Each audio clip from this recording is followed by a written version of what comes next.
Hi hello viewers, நம்ம இன்னைக்கு இந்த வீடியோவில் எந்த விஷயத்தை பற்றி பேச போகிறோம், யாரை பற்றி பேச போகிறோம் அப்படின்னு சொல்லி கேட்டோம் அப்படின்னா, கிட்டத்தட்ட 73 நாட்களுக்கு அப்புறமா மீண்டும் தன்னுடைய பிரச்சார பயணம் அப்படின்றத புதுச்சேரியில் தொடங்கியிருக்காரு நடிகர் மற்றும் தாவேகாவினுடைய தலைவராக இருக்கக்கூடிய விஜய் அப்படின்னு சொல்லலாம். ஸோ என்ன பேச போகிறாரு அப்படின்னு சொல்லிட்டு எக்கச்சக்கமான எக்ஸ்பெக்டேஷன் இருந்துச்சு அப்படின்னே சொல்லலாம். ஏன்னா எப்பயுமே பார்த்தோம் அப்படின்னா பாஜக இருக்கு இல்லையா, பாஜக அண்ட் திமுக இந்த ரெண்டு கட்சிகளையும் கடுமையான விமர்சனங்கள் அப்படின்றத விஜய் ஒவ்வொரு வேளையிலையும் முன் வச்சுக்கிட்டே இருந்தாரு அப்படின்னு தான் சொல்லணும். ஸோ கரூர் துயர சம்பவம் இருக்கு இல்லையா, அதுக்கப்புறமா பார்த்தோம்னா விஜய் அவர்கள் பங்கெடுக்கக்கூடிய முதல் அரசியல் சார்ந்த நிகழ்வு இது அப்படின்னு சொல்லி இருக்கிறதுனால விஜய் என்ன மாதிரியான ரெஸ்பான்சஸ் அப்படின்றதோட பேச போறாரு. அதை தாண்டி பழைய மாதிரி அதிரடியான பேச்சு அப்படின்றது இருக்குமா, இல்லை இந்த சிபிஐ வசம் கேசஸ் அப்படின்றதெல்லாம் ஒப்படைக்கப்பட்டிருக்கிறதுனால அதுக்கேற்ற மாதிரி பணிஞ்சு பேசுவாரா அப்படின்னு சொல்லிட்டு எக்கச்சக்கமான எக்ஸ்பெக்டேஷன்ஸோட தான் தொண்டர்கள் இந்த விழாவை எதிர்பார்த்து காத்திருந்தாங்க அப்படின்னே சொல்லலாம். ஸோ அதுக்கு ஏற்ற மாதிரியே பார்த்தோம் அப்படின்னா விஜய் இருக்கார் இல்லையா, வழக்கம் போல தன்னுடைய அதிரடியான பாணியில தான் பேசியிருந்தாரு. இத்தனைக்கும் என்ஆர் காங்கிரஸோட பாஜக கூட்டணியில் இருக்கக்கூடிய ஆட்சி அப்படின்றது புதுச்சேரியில் நடந்துகிட்டு இருக்கக்கூடிய சுச்சுவேஷன்ல அங்கேயும் பார்த்தோம் அப்படின்னா என்னதான் கூட்டணிகள் இருந்தாலும் புதுச்சேரியை பாஜக கண்டுக்கவே இல்லை அப்படின்ற குற்றச்சாட்டை முன் வச்சதோட மட்டும் இல்லாம என்ஆர் காங்கிரசினுடைய தலைவருக்கும் அதை தாண்டி என்ஆர் காங்கிரசினுடைய ஆட்சிக்கும் பார்த்தோம் அப்படின்னா நான் பாராட்ட சொல்லிக்கிறேன். ஸோ இங்க நடக்கக்கூடிய புதுச்சேரியில் நடக்கக்கூடிய அந்த கவர்மெண்ட் இருக்கு இல்லையா, அதை பார்த்து தமிழ்நாட்டில் இருக்கக்கூடிய கவர்மெண்ட் கற்றுக்கணும். அவங்க கற்றுக்க மாட்டாங்க, ஆனால் வரக்கூடிய எலெக்ஷன் இருக்கு இல்லையா, அதில் மக்கள் கற்றுக் கொடுப்பாங்க அப்படின்ற மாதிரி அதிரடியாக பேசியிருக்காரு அப்படின்னு தான் சொல்லணும். ஸோ இதில் எல்லாருடைய பார்வையும் இப்போ எந்த பக்கமாக திரும்பி இருக்கு அப்படின்னு சொல்லி பார்த்தோம் அப்படின்னா, வழக்கம் போல திமுக அண்ட் பாஜக இவங்க ரெண்டு பேர்த்த பற்றி அவர் எதிர்த்து பேசுறது இதெல்லாம் சரிதான். பட் திடுதுப்புன்னு என்ஆர் காங்கிரஸ் இருக்கு இல்லையா, என்ஆர் காங்கிரஸுக்கு பாராட்டு சொல்றது, அதை தாண்டி கூட்டணி பாஜக கூட்டணியிலே என்ஆர் காங்கிரஸ் இருந்தாலும் ரொம்ப பெரிய அளவில் குற்றச்சாட்டுகள் அப்படின்றது என்ஆர் காங்கிரஸ் ஆட்சியின் மேல அவர் வைக்கல அப்படின்றது குறிப்பிடத்தக்க ஒரு விஷயமா மாறி இருக்கு அப்படின்னு தான் சொல்லணும். ஏன்னா இதுக்கு முன்னாடியே பார்த்தோம் அப்படின்னா முதலமைச்சர் இருக்காருல்ல, புதுச்சேரியோட முதலமைச்சர் ரங்கசாமி, அவரோட பல நேரங்கள்ல பல இடங்கள்ல விஜய் அவர்கள் தனியா போய் சந்திச்சிருந்தாரு.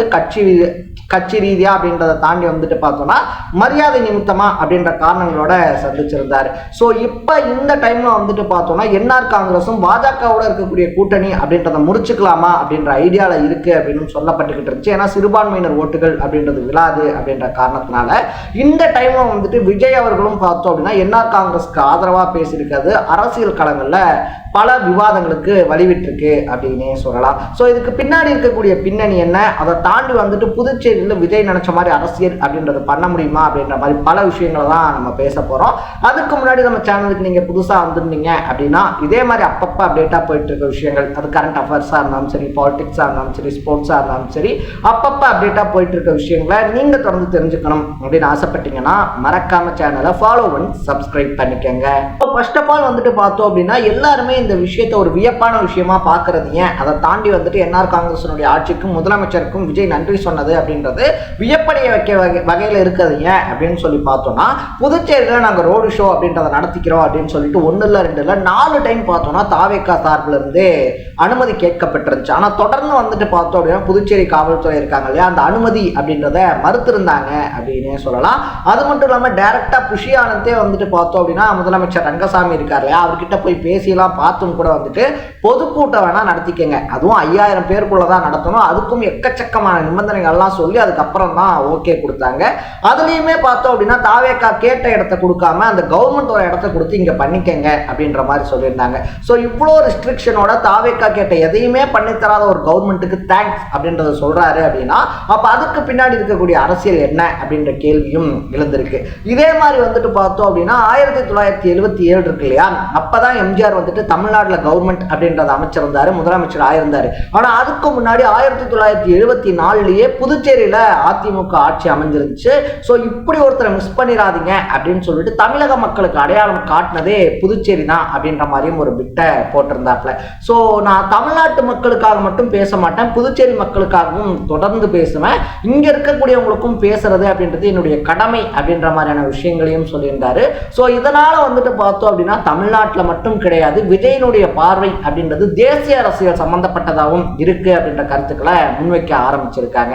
ஸோ என்ஆர் காங்கிரஸோட கூட்டணி அப்படின்றத வச்சோம் அப்படின்னா புதுச்சேரியிலையும் தாவேகாவினுடைய ஆட்சி அப்படின்றது அமையறதுக்கான வாய்ப்புகள் இருக்கு. அது கூட்டணி ஆட்சியோ இல்லை, ஏன்னா இவங்க இங்கே ஆல்ரெடி சொல்லிக்கிட்டு இருக்காங்க இல்லையா ஆட்சியில பங்கு அப்படின்ற மாதிரியான விஷயங்களை.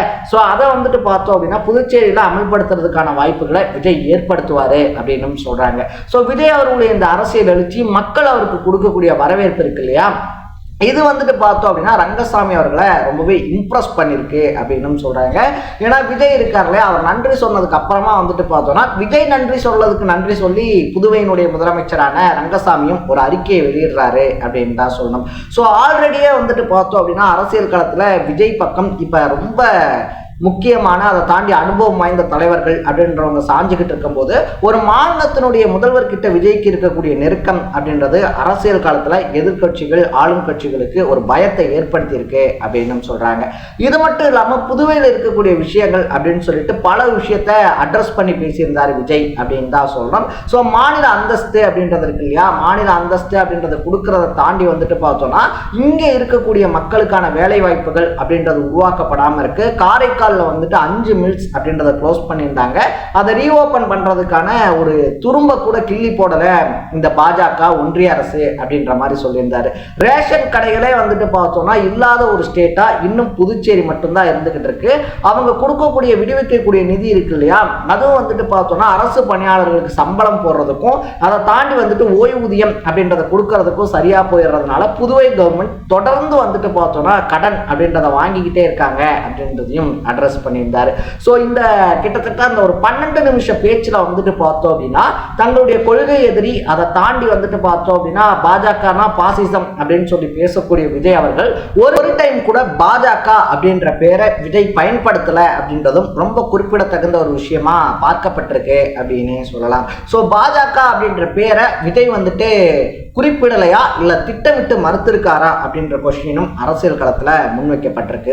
எது எப்படியோ 73 நாள் கழிச்சு மீண்டும் தன்னுடைய மக்கள் சந்திப்பின் மூலமா கரண்ட் பாலிடிக்ஸ்க்கு வந்திருக்காரு விஜய் அப்படின்னு சொல்லிட்டு அவருடைய தொண்டர்களும் ரசிகர்களும் உற்சாகத்துல இருக்காங்க அப்படின்னே சொல்லலாம். ஸோ விஜய் அவருடைய ஸ்பீச்சை பத்தி நீங்க என்ன நினைக்கிறீங்க அப்படின்றத கமெண்ட்ல போட்டு இதே மாதிரி அப்பப்ப அப்டேட்டா போயிட்டு இருக்க விஷயங்கள், அது கரண்ட் அஃபேர்ஸா இருந்தாலும் சரி, பாலிடிக்ஸா இருந்தாலும் சரி, ஸ்போர்ட்ஸா இருந்தாலும் சரி, அப்பப்ப அப்டேட்டா போயிட்டு இருக்க விஷயங்களை நீங்க தொடர்ந்து தெரிஞ்சுக்கணும் அப்படின்னு ஆசைப்பட்டீங்கன்னா மறக்காம சேனலை ஃபாலோ அண்ட் சப்ஸ்கிரைப் பண்ணிக்கங்க.